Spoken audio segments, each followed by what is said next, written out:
Who are about to join. Hope you are going to come and watch today, and if not, you can hear on the replay.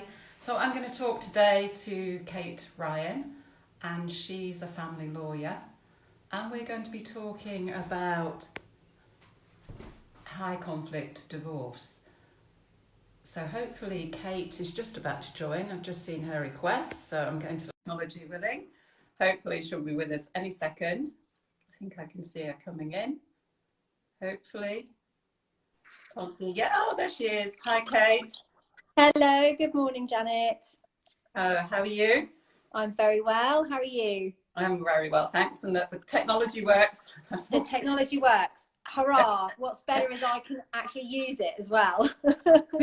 It's always that, I always take that minute when you're just going live and you just don't know if it's going to work or not. But anyway. I know. I've got your really helpful instructions, which I couldn't find this morning, up in front of me. So I was just fingers crossed. No, it's perfect. It's pretty good. Yeah, a little bit misty is your picture, but I don't know if that's mine. But yeah, I don't know how good you can. Is that a bit better? That's a bit better. Yeah, I can hear you. That's a good part.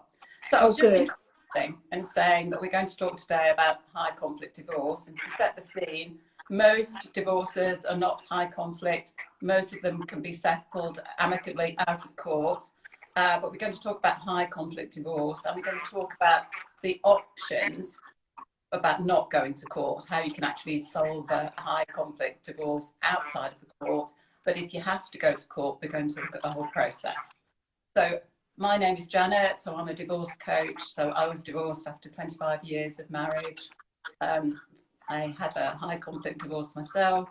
And when I was going through the whole process, I found there was nobody there to look after the emotional side. So I retrained and I became a divorce coach. So I look at divorce as a team. You've got the financial specialist, you've got the legal specialist, which is yourself, and then you've got friends and family and a divorce coach to do the emotional journey. So that's me, and I have a passion to help people, particularly with high conflict divorces, people who are divorcing narcissists. And also I'm a narcissistic recovery coach. So I work with other people who have family members that are narcissists or friends. So that's me. So Kate, you want to introduce you?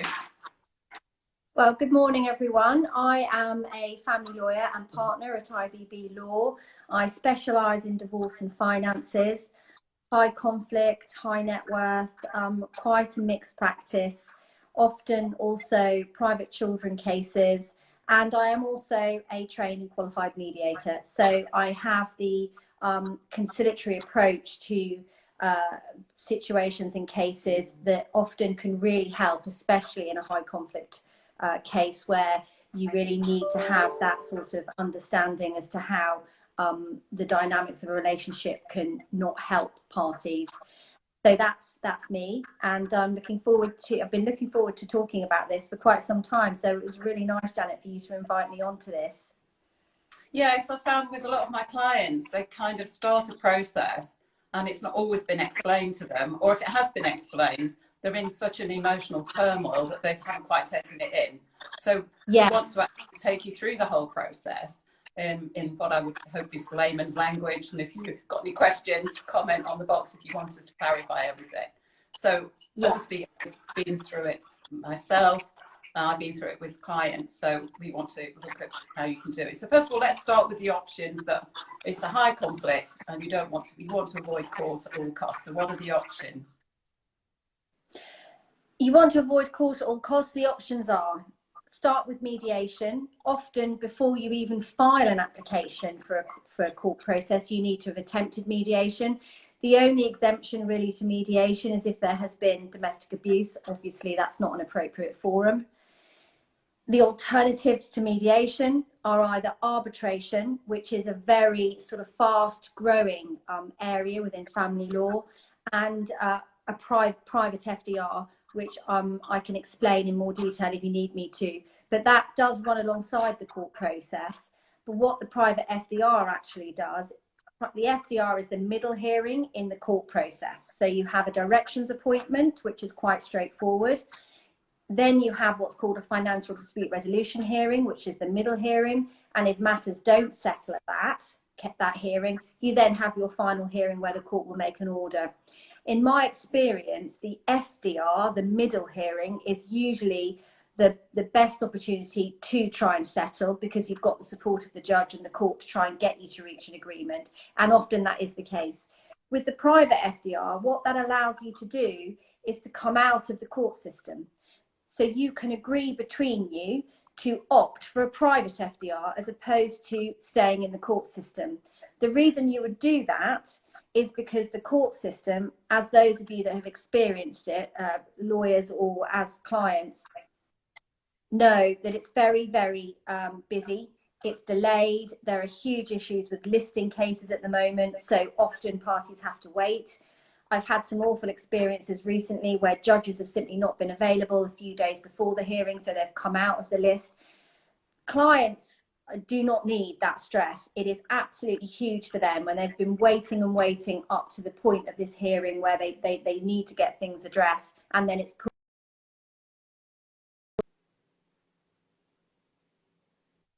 of the court system. But unfortunately that's what's happening. So to come out of that can help people, because you can then list that middle hearing where you get to pay a judge. There is a cost involved with that, but that cost often far outweighs the stress and the emotional impact of having to then wait and go through the court system. And the importance of that is that you can arrange it a time that's suitable for you. If you need to change it for some reason, it's not a huge palaver, because once you're in the court system, you can't just change a hearing. You have to agree to change a hearing. You then have to write to the court to adjourn the hearing, and then you're not likely to get back before a judge for some time. So it's really not effective if you are seeking to try and resolve matters together as quickly, naturally, and as swiftly as possible. So those at the moment are the options to going through the formal court process: mediation, arbitration, or the private FDR. Arbitration, just quickly, is really good. I've actually got several arbitrations going on at the moment. And again, you have to pay for the arbitrator, who is usually a barrister, who is a qualified arbitrator. And you have the flexibility of booking the arbitration around your own commitments. You can get an arbitration relatively quickly, and you then get a decision on the day. So it's one hearing with a decision, which is a final decision. And so for clients, that's really important. Not all cases are suitable for arbitration, but I would say that perhaps if you've got very narrow issues that you need some help with, or a relatively straightforward case, arbitration would be perfect, because you can go before an independent third party, the arbitrator, who acts as the judge, who can provide a binding legally binding decision at the end of it, which then gets you the resolution that you need to be able to draw the line in the sand. Yeah, so that's really the way you should try and start. Yeah. And I mean, arbitration, obviously, again, you have to be in agreement to go to arbitration. I would imagine most sensible family lawyers would advise, certainly as an option, to consider arbitration if there is, the conflict is looking like it's not going to settle outside of some formal process, either by way of mediation or solicitor supported negotiations. Mm-hmm. Okay, so the private FDR, that's when you actually have a barrister each and the judge. The judge can be a judge, a retired judge, I understand it, or maybe another barrister. Correct me if I'm wrong. Yes. So yes, both parties have representation, usually a barrister or their solicitor, and then the judge is often a barrister and or a deputy district judge, or a judge that sits part-time as well. You have to go through a formal qualification process to become an arbitrator. So they do, you have to have that qualification to be able to preside over an arbitration. And you pay effectively for that judge's time on the day, and you then pay your counsel, your barrister, or your solicitor's time to attend one day, which can often also be much more cost effective than having to go through 3 court hearings over a long period of time, where it can become very, very costly. So it's often a more proportionate way of trying to deal with the issues if it's appropriate. Yeah, and we should make a flag here, you know, don't go into the court process for the wrong reasons of thinking that you want everybody to hear it and it's an emotional thing, because it is very expensive, it's very stressful. But occasionally, you know, you do have to, if you're divorcing a narcissist or something, it's the only way to go.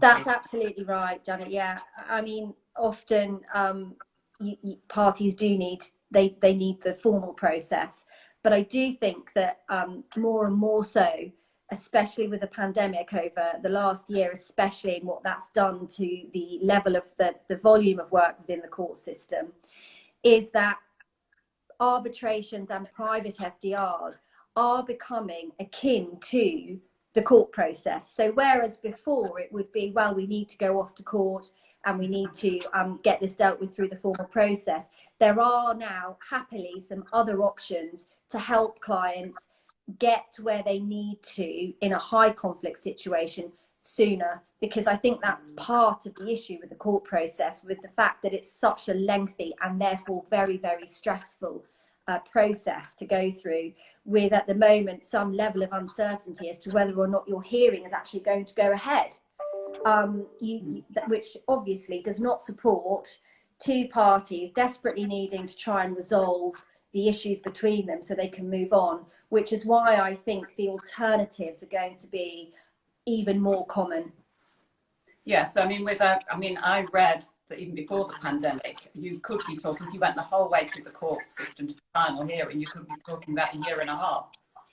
Correct me. Absolutely. Yes, absolutely. I mean, I've got unfortunately, some really horrific stories of clients that have waited, 18 months to get things and longer resolved.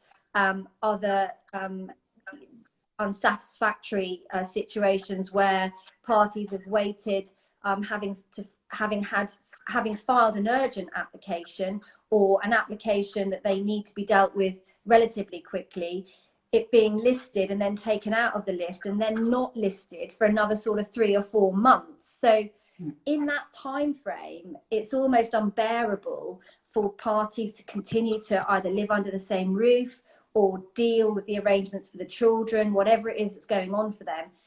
Sometimes just living with that question mark over their future is just is too much. So I'm sure the court system will adapt and will become more efficient, and I know that there are things within the family justice system that will help that, but there is also these very important other options to resolving those issues.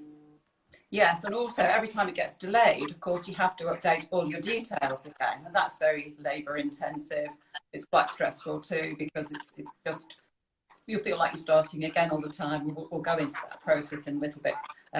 But I mean, somebody told me, I think I read, a lawyer actually wrote that in terms of cost, when you get to the middle point, which is the FDR that you talked about if you're in the court process, your cost to get to the final bit will be the same again. Is that correct, or is it double that? I don't know.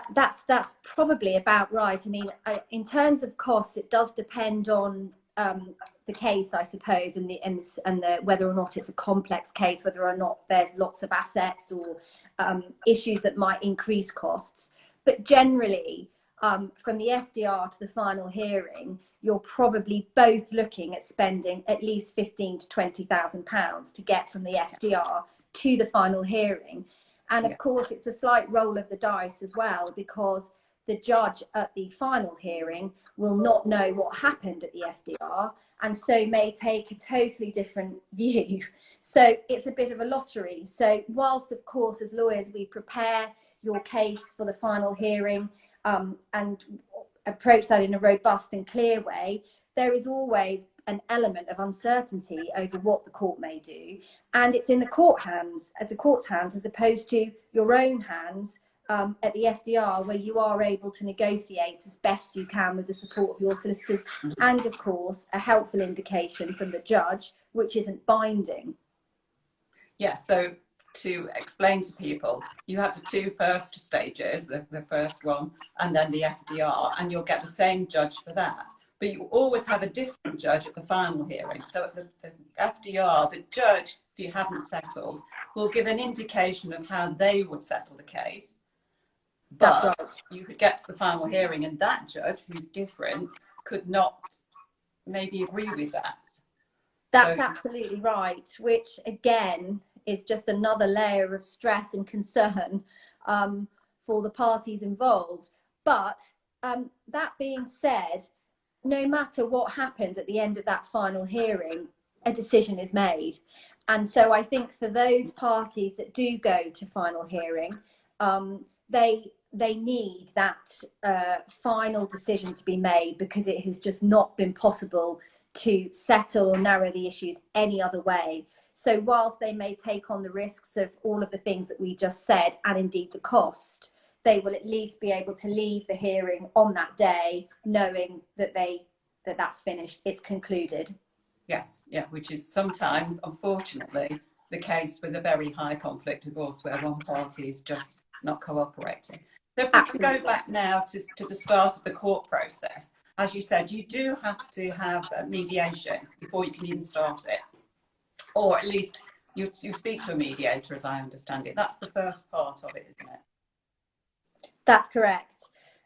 You would need to go and have what is called a MIAMS, which is a mediation information and assessment meeting with a qualified mediator that can do those meetings to assess whether or not, in the circumstances, mediation would be a good way of trying to resolve the issues that you face. And if it's not possible, because of the discussions within that meeting, the mediator will then sign the relevant certificate, which will then be attached to your application, so that the court can see you have at least attempted to try and discuss matters at mediation or explore whether mediation would be appropriate. And applications will be returned if that is not properly completed. And as I said, the only exemption for not attempting a MIAMS or mediation is if there has been domestic abuse within the relationship.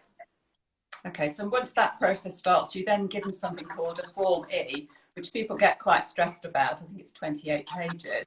But in actual fact, when you see it, it's not as scary as it seems, is it? It's actually quite straightforward and can actually be quite beneficial, because it makes you write out all your bank accounts, what money you've got, your outgoings and things, what your expectation is. So it's a good kind of budgetary exercise for yourself. And you do get help, don't you, from the lawyers to fill it in? Absolutely, yes. I know that most clients, they see the Form E and it just fills them with fear and dread. They look at this lengthy document with all these questions. We actually have a really helpful letter that we send out with our Form Es, which is a sort of a step-by-step guide to support clients going through it. And obviously also we're only at the end of a phone if they need some further guidance. But the way that I see the Form E is that, yes, it is quite a lengthy and detailed document, but the rationale behind it is really important, because not only does it provide essential information, both in terms of how the financial assets may be divided, in terms of allowing your representatives to advise you clearly about the financial landscape. It also helps focus the parties' minds on what they are going to need to do in the future, such as a budget for income and expenditure, thinking about what sort of house may I need to, am I going to need moving forward if the situation means that they're going to have to sell their family home. So that's really, really important, because that begins to allow you on incredibly difficult journey naturally, but it does begin to almost force you to think about those really, really difficult steps of what your future may look like. And once the Form E has been completed, if it's completed properly and all that information is enclosed within it, it enables your solicitor to have a really good idea as to what might happen with your assets, so that you can get a really clear idea as to your options. And again, that helps allay a lot of fear, very overwhelming for parties. And once they can understand what the options are, that again helps reduce a lot of stress. Yeah, which I think, yeah, so it is actually a good exercise. So it's a matter of flipping it and seeing the benefits of it rather than thinking, oh gosh. And obviously both parties do this, and once it's complete, there's a date, isn't there, before the first meeting where it has to be exchanged simultaneously. That's absolutely right. And usually what happens is outside of the court process, because I think most people will try and avoid court, as we've said, unless it's absolutely necessary. But what you would agree is that you would exchange the Form Es together. If you are within the court process, the court set a timetable for when these Form Es should be exchanged and filed. If you're doing on a voluntary basis, then you will agree to complete them and then a date 3 or 4 weeks in advance to exchange them. Mm-hmm. And it's good also to set the dates, because the structure also helps people who are in a position where they have no idea, what the future holds. So to have that detailed objection of sitting down, going through the Form E, collating the financial information, thinking about the future with a date to exchange that information, again, all sort of supports progression and the way forward to a resolution ultimately. So I always try and explain that there is a lot of positives to the disclosure process and the exchanging of those documents, and how that will actually ultimately help end up with hopefully an agreement. And that's when you have the first meeting. What did you call the first meeting again that you have with the judge? And the first court hearing is called a first directions appointment.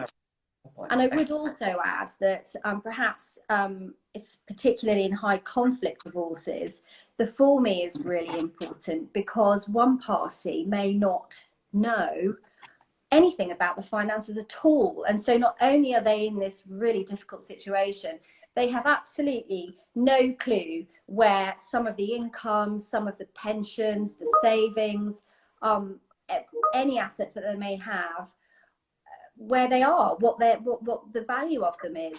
So that's an extra worry, because of course if you're completing a Form E trying to think about, well, what do I need for an income if you're not working, or even if you are working, what additional support do you need, how am I going to afford to purchase a property, that information from the other party is key to then really understanding what the landscape is. So that's the sort of other important reason as to why, if you're in a situation where you've got concerns about what the other person is doing or has been doing with the finances, the Form E can help uncover any steps that one party may have taken to spend money or move money, or accounts that perhaps no one knew about. So that's the other, I suppose, important element to completing the Form E. It doesn't apply to every case, but it's still important, particularly for those people that are advising parties, because they want to know all of the information so they can provide as clear a picture as possible as to what the options are. Yes, and obviously you have to be completely honest in that when you finish it, and you give an undertaking of that. But of course, not everybody will do that. So, like you say, it's a way of finding out if there's, when you actually get the questionnaire, you can go through the bank accounts and you can look if there's any unusual behaviour. Maybe there's a PayPal mention there, but there wasn't a PayPal account on the Form E. So it's a good thing to sort of find out from, maybe if you're divorcing a person who's a narcissist, they might be trying to hide money. So it's a good way to find that. Now, at that first meeting, normally you're just with a solicitor, but you can actually, if you want to, be represented by counsel as well, can't you? Within the court process, yes, absolutely. Again, I suppose there are a range of options available to clients when it comes to both how the case progresses, what their cost parameters are, but some solicitors do their own advocacy. I do my own advocacy, but other solicitors don't, and I think that's purely a personal preference. Also, some clients prefer to instruct a barrister because they want to add that certain caliber and second opinion to their legal team. Often it's the other person gets a barrister, so likewise they feel they need a barrister as well. I personally instruct counsel a lot. I think that it's important to set out the options for the client initially, but they must then be guided by you as to, I suppose, what you feel is best for them. Yes. So usually what you would have is you would get counsel on board quite early on, because if the case is a high conflict case, which is unlikely to settle, and I think as experienced professionals, you usually get an idea from speaking to your client as to whether or not you think it's highly likely that you would at least need to go to an FDR or a private FDR or an arbitration. So you would get counsel involved as early as possible, because it's important that that person meets their barrister, the barrister meets the client, and then all of you can work together throughout that very difficult journey, whether it's going through the court process, going through the arbitration, or the private FDR route.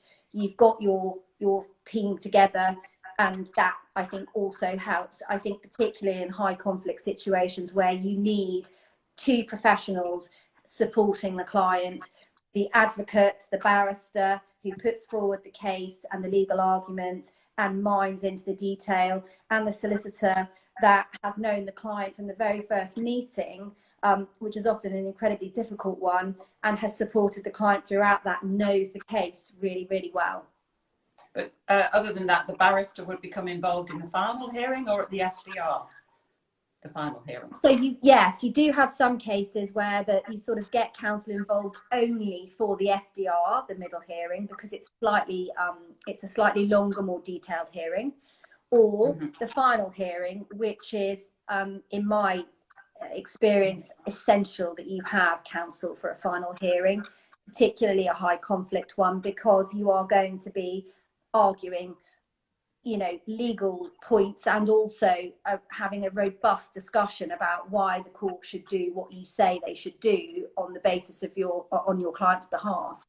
There's also lots of detail with regards to cross-examination. The clients are still have to give evidence themselves at a final hearing, which again is very stressful. They will then be cross-examined by the other party's barrister. It's much better to have counsel to do that, because that is what they do, and they're extremely experienced and very good at it. And often what you find is, as solicitors, you work with certain barristers that you would highly recommend, and so you've got a very good relationship with them, which again just supports your client. Yeah, but I would certainly say, if you can settle at the FDR, do. As soon as you can settle, do, because if you get yourself to that final hearing, it's a very, very stressful situation.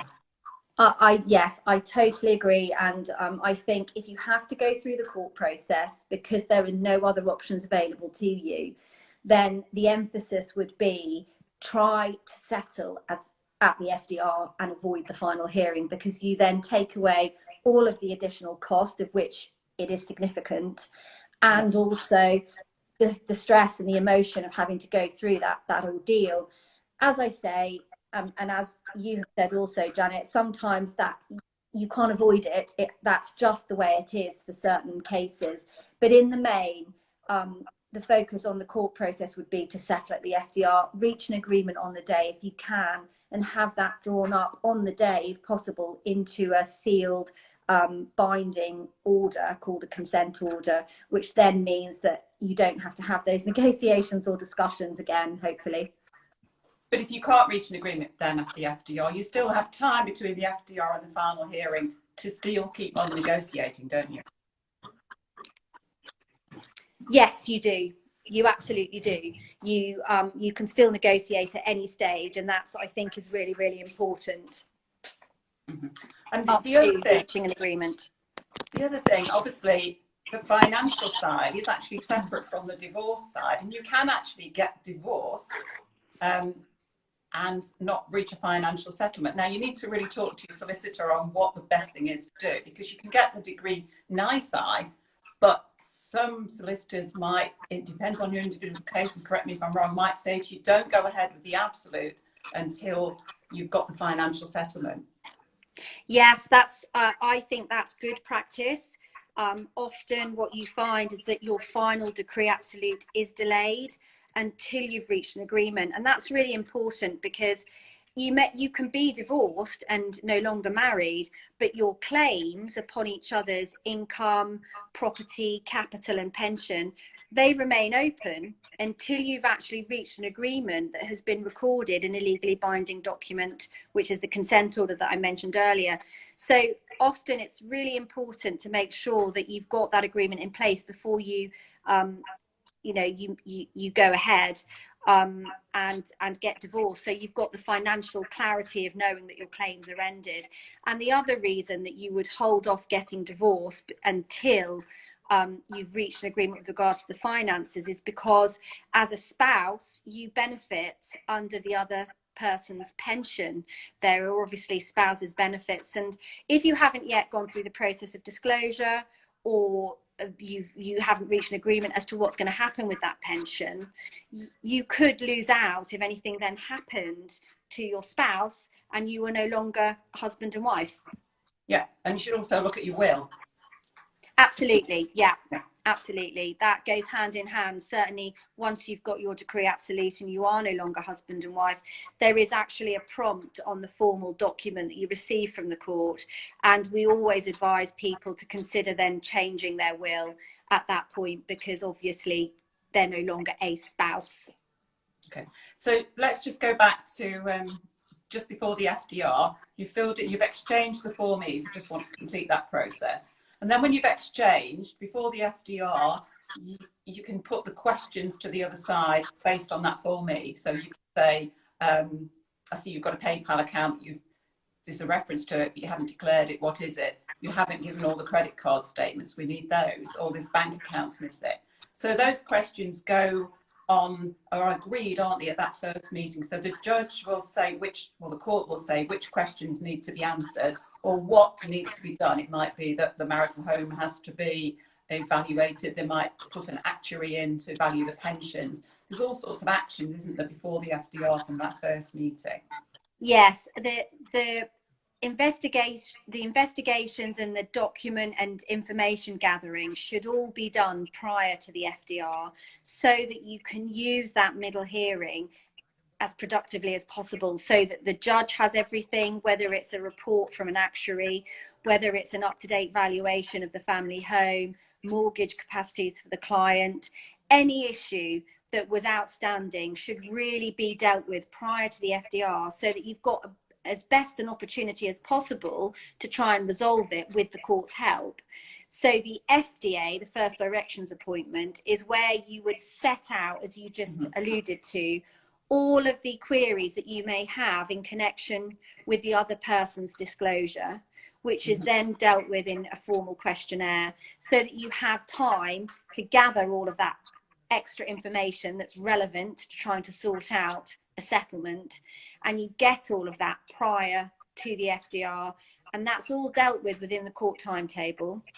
And exchanged again, the answers are and you exchange them again. Yeah, absolutely. And so the structure of that is often also helpful, because often in a high conflict situation, you have one party that doesn't know what's going on with the finances.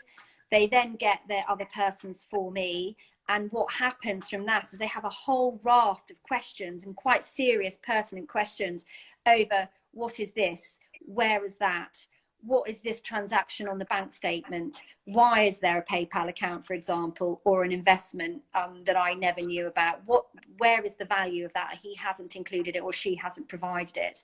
And so then it's really important to make sure that you've got all of that information before the FDR, so that you can then, again, as I said, use that time productively to try and deal with the settlement. Because if you go to an FDR with huge question marks over valuations of assets, you're not going to get anywhere, because you're still going to have the uncertainty of not knowing what the actual marital pot is made up of. Yeah, so what happens if the questions that the court has ordered need to be answered, if they're not answered, what happens when you get to the FDR? If they're not answered, then you have a number of situations where you then have to adjourn the FDR, because there's no point having an FDR until you get the information. And that may be a genuine, haven't got the information, it's not come in time. and you then have to agree to adjourn it because it's simply not worth the costs of going and not being able to use that hearing effectively. If that can't be agreed, and in some cases it can't, because there is then the concern that the other person's done it on purpose or simply has not addressed the questions properly because they're not engaged in the process or they're being difficult, and in high conflict cases that's exactly what you get, you then have to go to the hearing and ask the court to make an order, sometimes with a penal notice attached, because people can be very unreasonable and reluctant to provide information, and the hearing is then effectively moved. So you have another hearing before you can then have your FDR, which is hugely inconvenient and stressful. But the hope would be that you would be able to seek your costs from the other party because they had done something deliberately to delay and lengthen the process. And the court does not take kindly to those sorts of situations because, of course, the court wants parties to move through the process as swiftly as possible. And if one person is being deliberately unreasonable, then that usually ends up with a costs order. Okay. So say they've got to the FDR then, and then they haven't reached an agreement, then there's something, is it something like a section 25 they have to fill in? Is it called a section 25 or something 25? A section 25 statement? Yes. So the section 25 statement is what you would have for a final hearing, which is where you have exhausted all avenues of trying to resolve matters and you're then about to embark upon a final hearing. And the section 25 statement is really important because it goes through every aspect of your client's case, all of the practical reasons as to why the court should make an order that you say the court should make in your client's favour. And it sets out the justification on a legal basis for why the court should make that order. So section 25 comes from section 25 of the Matrimonial Causes Act 1976, which is effectively the law that provides a husband and a wife with all of the claims that they have upon each other's income and capital, their pensions, their property, and their estate in the event of death. And section 25 lists a number of very practical things that all have an impact on how the matrimonial assets should be divided if you are going to get divorced. I won't list them all, but they are things like the length of the marriage, because obviously the longer you've been married, the more assets you may have built up, the more reliance you will place, say, for example, on your husband or wife's pension. Your age. Age is important because obviously if you are just about to enter into retirement, or you are at the end of your working life, the decision that you make with regards to settlement, particularly any pensions and income, is even more important for you than if you are in the middle of your career and have another 10 or 15 years to continue to work to pay into your pot. Obviously, if you have any children and they are dependent upon you, that's also important because you have to house them and have enough income to provide for them. But the main issue in most cases, and one of the section 25 factors, are the financial resources that each party may have and their need. What are their needs? So once you have reached an agreement, what is life going to look like? What do you need to rehouse yourself? What do you need to ensure you have enough income to pay your reasonable expenditure?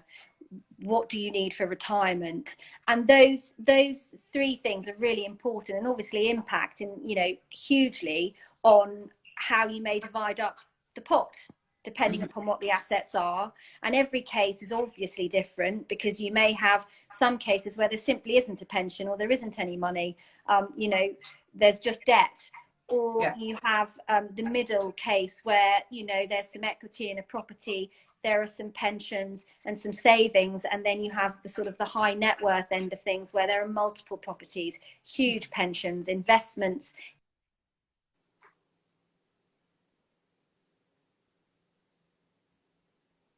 Sorry, I lost you there. That's okay. No, we're talking about the high net worth people. So when the high net worth individuals. Yeah. Yes, I think I was just saying, sorry about that, I don't know what happened. I was just saying that high net worth individuals obviously have multiple properties. They have huge pensions, assets, and also investments in portfolios, and usually high incomes, which all need to be dealt with appropriately in accordance with the circumstances of that specific case. So that is what the Section 25 statement deals with, and that goes to the judge. So the judge and is effectively that person's evidence. So they are often asked questions on that. And that is what you effectively are asking the court to do on your behalf in accordance with the circumstances of the case. So it's an incredibly important document. Okay, well, so hopefully we've taken everybody through the stages. I mean, there's lots of other things going on there. There's all sorts of bundles going across, which your legal team deal with. You don't have to worry too much about lots of things going on that side. And at the moment, everything's virtual, isn't it? Still at the moment too. So that's helping the time frames. So that's another thing to bear in mind. But hopefully, Sorry, I was just saying, yeah, most cases are virtual. There have been some face-to-face hearings where it's been necessary, even over lockdown and when the restrictions lifted. So I have actually been into a courtroom where a face-to-face hearing has been ordered. But in the main, most hearings are remote. And I think there is a big push to keep as many hearings as possible remote. Yeah. Even going forward. Yes. Yeah, even going forward, because I think ultimately it helps the capacity levels of the court. It can be dealt with perhaps more efficiently remotely, not in all cases, but in some cases, particularly, for example, the shorter directions appointments that we spoke about earlier. And also I found with my clients, it's actually been beneficial to them not to be in the same courtroom as their ex. Yes, I think some people do find that much more palatable, because although they have to see the other person, they're not in the same room or the same building, which again, can cause more stress. Yeah. So that's really, really lots of detail. Thank you for that. And how can people get in touch with you if they need to? From your Instagram page, obviously, they can find you. Yes, you can obviously find me on Instagram, or you can find me on the IBB Law website, ibblaw.co.uk, and my email address is on there. It's kate.ryan@ibblaw.co.uk. But if easier, drop me a message if you've got any questions on Instagram. I'd happily answer any questions any of you had. And so how does it work with you when somebody's initially coming to you to see if you'd be a good match for them to represent them legally? How would that work? Do you charge for that, or? So I suppose everyone is different. Personally, I'm always willing to have a chat with somebody to initially sort of see whether or not they feel they want to work with me, and that chat is I never charge for those telephone calls. I often think, particularly in family situations, it's so important for the person that needs the advice, that particularly I think in high conflict cases, they need to feel that they can work with you as their lawyer, because it's such a big decision for them. Yeah. So often those telephone calls or short meetings are not charged for. And then what we do at IBB in the family team is we have fixed fees. So we can have an initial consultation for a fixed fee, which is a reduced rate. And that is a fixed rate. The meeting lasts usually at least an hour. And that's an opportunity for you to then sit down with a solicitor in the team, discuss all of this. I lost you again. You back? Yeah. Going back. Yeah. Discuss all of the issues with a solicitor, and then get some really clear advice as to what your options are moving forward. And that's the purpose of a fixed fee. And then it may be that you get that information and you sort of move forward with it, and then you feel you want to come back and instruct us to help you move forward. But at least you have an idea as to what the options are, as opposed to just thinking, oh, well, I think I can do this and I might be able to do the divorce online. So often just having a fixed fee can be really, really helpful, because then we can at least set down what the structure is to the next steps and what the options might be depending upon the circumstances. Because I've spoken to some people who are actually frightened to get in touch with the legal team because they actually think, well, the trouble is I don't know anything about my finances, I feel silly. Well, you shouldn't feel silly, because there's lots of people, particularly in high conflict divorces, who have that problem. So, you know, do go forward, do ask, because, you know, it's no point in keeping your head in the sand. It needs to come out.